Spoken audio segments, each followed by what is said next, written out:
Так, дорогие друзья, значит, про шум ступичного подшипника рассказываю. Это, как говорится, определение по звуку на тоненького. Если вы не профессионал,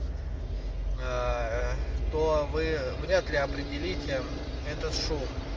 И точный диагноз не поставите, какая сторона правая, левая. Лучше, чтобы определить, какой именно шумит, выехать за город, где мало машин, и дорога имеет небольшой затяжной поворот направо или затяжной поворот налево.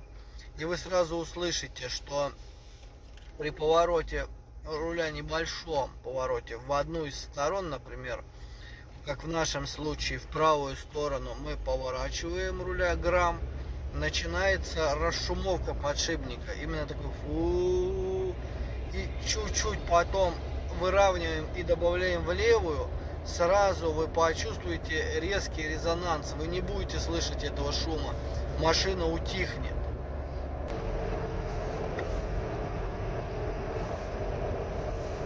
В левую нет шума, в правую шум, в левую нет, в правую шум, в левую нет шума. Вот если мы вкрутим в левую сторону немного руля и нет шума, это значит левый подшипник шумит.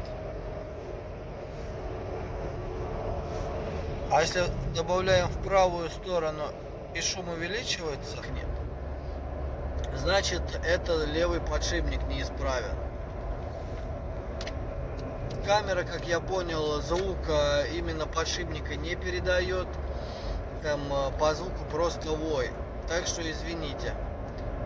Я вам объяснил принцип, в какую сторону крутите шумит, в какую не шумит и какой подшипник с какой стороны неисправен.